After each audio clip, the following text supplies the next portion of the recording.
Pak Mahfud, waktu Bapak 4 menit. Kami akan mulai ketika Bapak mulai berbicara. Silakan. Assalamualaikum warahmatullahi wabarakatuh.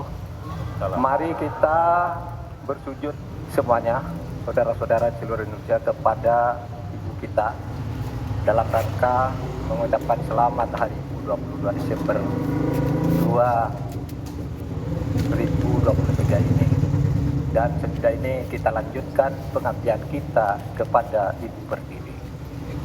Ada yang bertanya kepada kami, mungkin tidak Anda mentargetkan mendapat pertumbuhan ekonomi 7% di dalam 1 tahun, karena di dalam sejarah reformasi tidak pernah sampai tumbuh sebanyak 7%. Dulu hanya itu dicapai pada tahun 89 sampai 91 di era Orde Baru. Lalu pertanyaan itu saya sampaikan kepada beberapa orang ahli, lalu mereka mengatakan hanya karena kebodohan kita ini tidak bisa menaikkan pertumbuhan ekonomi menjadi 7% karena kita ini kaya raya dengan sumber daya alam dan sumber daya manusia yang hebat.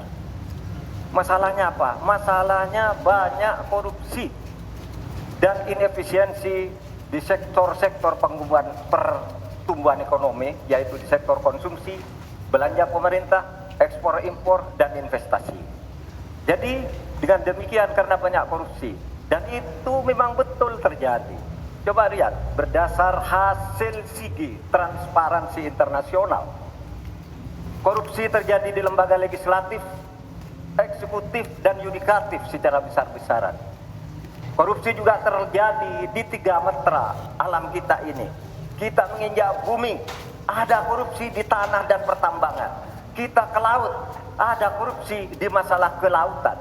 Kita melihat udara, pesawat terbang kita, ternyata di udara juga banyak korupsi. Akibatnya apa? Rakyat miskin. Saya ketemu dengan seorang bernama Teddy dan Joni di Padang, seorang atau 2 orang pegawai angkutan perusahaan truk, menyatakan tidak pernah bisa mendapat subsidi minyak yang disediakan oleh negara karena tidak pernah sampai di korupsi. Saya juga ketemu dengan seorang Sri Wulan, anak kecil di Parongpong, Bandung Barat.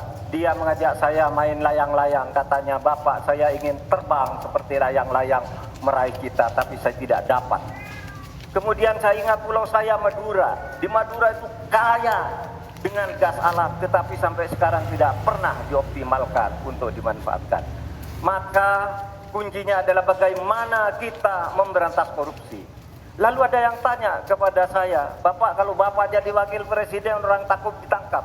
Saya panggil para ekonom dan para pelaku usaha, "Apa betul Anda takut kepada saya kalau saya wapres?" "Tidak, Bapak. Justru kami perlu seorang penegak hukum seperti Bapak. Karena apa? Kami kalau mau investasi di Indonesia ini diperas. Mau berusaha ini diperas. Kalau kami bayar padahal diperas, lalu ketahuan kami ditangkap, katanya kami menyuap."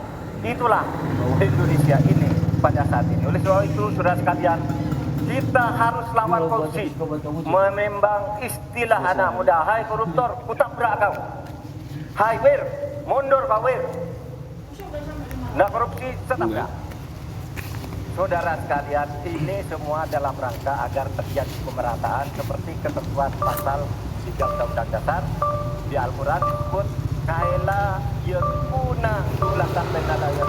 Biarkan kekayaan itu hanya beredar di antara orang kaya. Waktu Bapak selesai.